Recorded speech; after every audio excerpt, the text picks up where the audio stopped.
Runnin locking eyes with Bhadra as he extended his hand. He proposed a gamble not for wealth or power, but for their very lives. Bhadra, intrigued yet wary, questioned the nature of the bet. Runnin's smirk deepened, his confidence unwavering. Bhadra grasped Runnin's hand, a sinister energy radiated between them, a silent promise that only one would walk away victorious.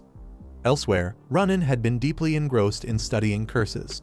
His research had led him to an unsettling discovery. Runnin invoked the Curse of the Pact, a binding spell that forces both parties to honor the agreement until their battle reaches its conclusion. The weight of the curse was absolute. Any violation would be impossible, even at the cost of one's life. Blood dripped onto the ground as the pact solidified, an unbreakable contract that would dictate the battle's outcome.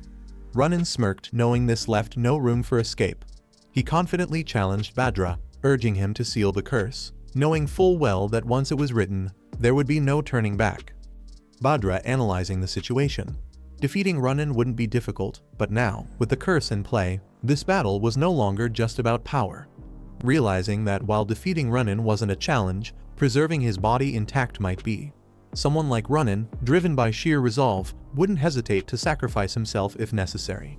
At the same time, Bhadra noticed an unusual energy surrounding Runnin. A strange foreign force had been present for some time now, and its source became clear: a mysterious artifact. Though its power wasn't enough to pose a real threat, Bhadra knew better than to ignore any unknown variables in a battle of this scale. Runnin stood unwavering, blood staining his uniform as he gripped the dagger tight against Bhadra. He was a rarity, someone irreplaceable, a warrior destined to carve his own legend. A smirk played on his lips as he taunted Bhadra, questioning why someone of his stature would hesitate against a mere child. Bhadra remained silent for a moment before responding. His hesitation was gone. With a shift in the air, his hand transformed into monstrous claws, an unmistakable sign that he had accepted Runnin's challenge. Bhadra's aura darkened as he took control of the fight's conditions, his eyes glowing ominously. An overwhelming surge of power erupted from him, a clear warning to Runnin. Runnin, however, smirked despite the shift in pressure. He could see that Bhadra was truly enraged now. But pushing him to this point had been the plan all along. If he kept provoking him recklessly, it could turn against him, so he decided to stay just enough ahead, keeping Bhadra drawn into his pace. Clenching his bloodied fist, Runnin was ready for the real fight to begin. Runnin stood firm, knowing that no matter what happened next, the outcome would be unchanged. He had already committed to this path. Bhadra moved to finalize the curse, asking if Runnin was ready. The moment the balance tipped, the curse of the pact took effect. The terms were absolute. Neither could defy the pact until the battle was decided. If Runnin lost, he would surrender his body to Bhadra. If Bhadra lost, he would release the humans and face eternal sealing. Bhadra laid out the final rule of the pact. The battle would be decided by whether Runnin could withstand his illusion magic. It wasn't just a contest of strength, but one of will. Runnin immediately agreed. There was no hesitation, no second guessing. Bhadra smirked at his confidence, accepting his response without delay. With the terms set, the pact was sealed. Blue and purple flames intertwined, the balance shifting as the contract was forged in magic. A surge of power erupted as the pact solidified, binding both warriors in its absolute rule. Bhadra sneered. He taunted Runnin, warning him that what came next would be his final memory. The battle had begun, and only one would walk away. Runnin smirked. He mocked him, telling him to enjoy his fleeting moments of freedom while he could.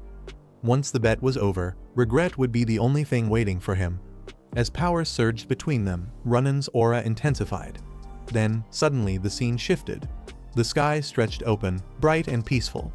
Meanwhile, an unknown voice cursed in frustration, desperate to change their fate. Elsewhere, a group of men argued, discussing the value of capturing rare creatures like dream birds and ocean fairies. One of them, dismissive of the idea, mocked another for being too weak to even catch a bear, let alone something so rare. Frustration built up as the conversation turned heated. One of them, clearly more experienced, looked down on the others, belittling them for their lack of knowledge, claiming they had lived too sheltered to understand how the world worked. But before the argument could escalate further, Runnin, now fully awake and irritated, cut through the noise with a single, sharp command. "Shut up." Another man, sensing the change in mood, snapped back to reality. It was time to get serious. As Runnin stirred from his sleep, someone nearby remarked on how peaceful he had looked for once. teasingly asking if he had a good dream.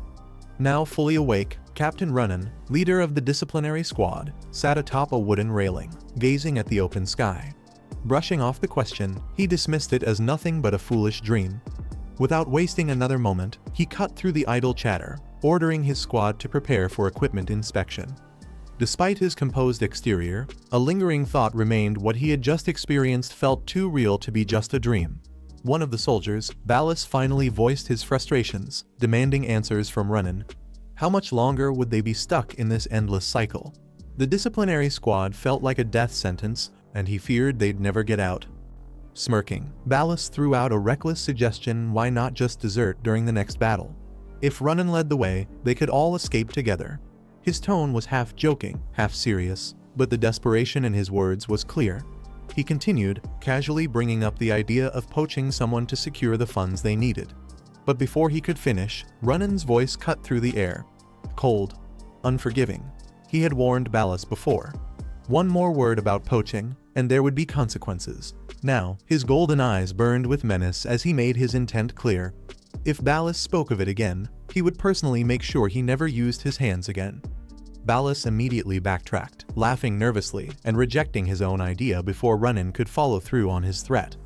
Runnin, unimpressed, shut him down, reminding him that their time in the disciplinary squad wasn't endless. The Grand Commander had promised them amnesty if they could endure for just 2 more months, they'd be free. That promise had been their driving force. It was their only chance at a fresh start, a way out of the life of criminals they had once been trapped in. But until then, Runnin made it clear survival was their only priority. No more reckless talk, no more foolish ideas. They just had to stay alive. With a sigh, Ballas finally conceded, nodding in agreement. 2 more months. That was all they had to survive. Just then, another soldier, Martin, threw an arm around Runnin's shoulder, grinning. He playfully reassured everyone that as long as they stuck with their captain, they wouldn't die. With a smirk, he nudged Runnin, seeking confirmation. But Runnin wasn't having it. His expression darkened slightly as he brushed Martin off.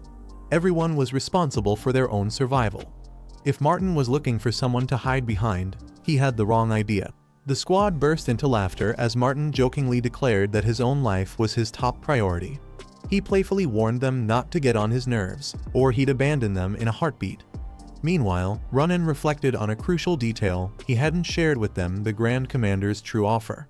If they succeeded in this mission, not only would they survive, but they'd also be granted full amnesty. It was a dangerous path, but there wasn't much left to endure. With determination in his eyes, Runnin reminded himself of his ultimate goal: to return to Nimbutan, where his sister was waiting for him. If he could hold out just a little longer, he'd finally see her again. A massive surge of energy erupts in the sky, forming a dazzling golden magic formation. In an instant, a powerful beam of light descends, tearing through the atmosphere with an unstoppable force. The impact is devastating. An explosion engulfs, sending shockwaves in every direction. Structures crumble, debris flies, and warriors are thrown to the ground by the sheer intensity of the blast. As the dust settles, Ballas and those around him stare in shock at the aftermath. Confusion spreads among them as they struggle to comprehend what just happened. A soldier, gripping his weapons tightly, rushes forward, cursing in frustration. His mind races, wondering if this was an attack from the enemy forces. Nearby, voices call out in desperation, seeking orders from Captain Ronin. The soldiers, shaken by the sudden devastation, look to him for guidance. Ronin, however, stands frozen, his face filled with disbelief. His mind struggles to process what he just witnessed. A sharp pain shoots through his body. Every nerve screams in agony, his muscles trembling from an overwhelming force. A light engulfs the scene as Ronin stares ahead. Suddenly, a massive, horned silhouette emerges from the radiance, exuding an ominous presence. The figure steps forward, addressing Ronin with an air of authority. It speaks of ignorance, calling out to those who have not yet grasped the truth beneath the starlit sky. As golden magic circles illuminate the heavens, the entity declares its purpose: it has come to forge a new path, one that will change everything. The figure, now fully revealed, radiates an overwhelming presence.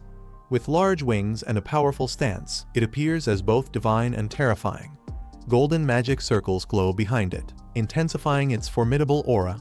It speaks with authority, declaring that all is in accordance with a higher will. There is no escape, acceptance is the only path. its face glowing eyes burning with an otherworldly fire. It speaks its name. This is Ahayut. This is the end of the video. If you guys want to see the next part, then don't forget to subscribe and like the video.